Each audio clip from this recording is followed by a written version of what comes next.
umur 40 tahun, baru ada jodoh. Dan sepanjang perkahwinan tu saya mengalami simpul biawak, kejang kaki. Sebab saya darjah 6 kat tingkat 3, darjah 1 kat tingkat 1 lah. Jadi jadual saya tu memang disusun, darjah 6 lepas ni darjah 1, lepas tu naik lagi darjah 6 dan turun lagi darjah 1. Hari-hari begitu.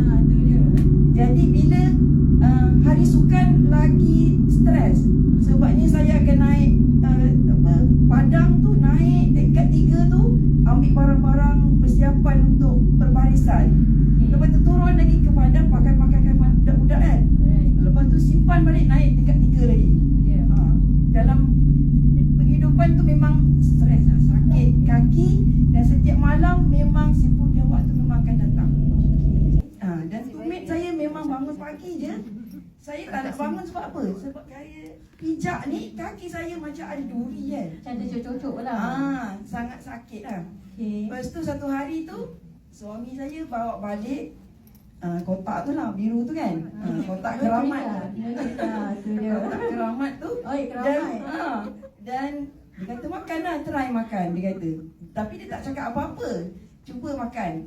Jadi saya pun, biasalah, sebabnya kita tak pernah kan, dan tak pernah jumpa ubatnya apa. Okey. Suami saya bawa balik 2, dia bagi saya makan. Jadi saya makan dah 2 minggu, tapi saya tak cakap apa-apa lagi dengan suami saya. Lepas tu balik kampung, balik rumah mak mertua, jumpa kakak ipar. Dia cakap lah, dia pun sakit kaki apa semua kan. Saya kata, try lah, saya pun makan ni. Tapi saya tak cakap lagi yang saya dah baik dah.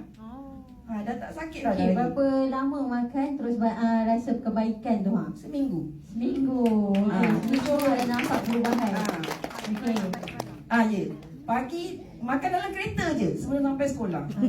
Makan dalam kereta. Lepas tu saya ni jenis buat kerja sekolah sampai petang, baru saya balik rumah. Dah settle semua. Jadi buku-buku ke, kertas soalan ke, semua tak bawa balik rumah. Memang settle di sekolah. Maghrib nak makan kan, nak makan malam kan, saya akan ambil lagi. Kalau kadang-kadang terlupa, sebelum tidur saya makan. Tapi selama seminggu tu lah, saya dah tak rasa sakit tu, saya diam je lagi. Sebabnya saya nak tengok lagi apa dia punya kesan. Lepas tu suami saya pun tegur, awak dah cantik dah sekarang. Ada baby kecil tak? Saya tak percaya kalau orang kata saya cantik. Cantik. Sebab saya rasa saya Jiwa cantik. Vote. Tak, dia muka tau.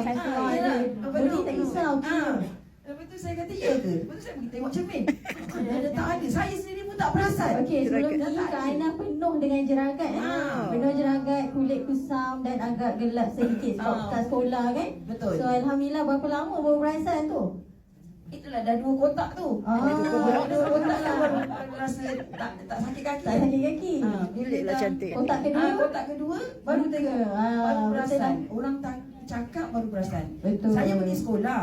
Bila saya sampai sekolah, saya cikgu koperasi, buka kedai pada waktu rehat. Lepas tu kawan saya tegur, kenapa muka kau dah bersih? Amboi, seronoknya. Nak tahu ke? Lepas tu saya terus pergi ke kereta, saya ambil, saya bagi dia 2. Lepas tu dia pun bagi je. bagi 2 dulu. Lepas tu ustaz tu masuk. Ustaz masuk, saya kata, Ustaz kenapa Ustaz?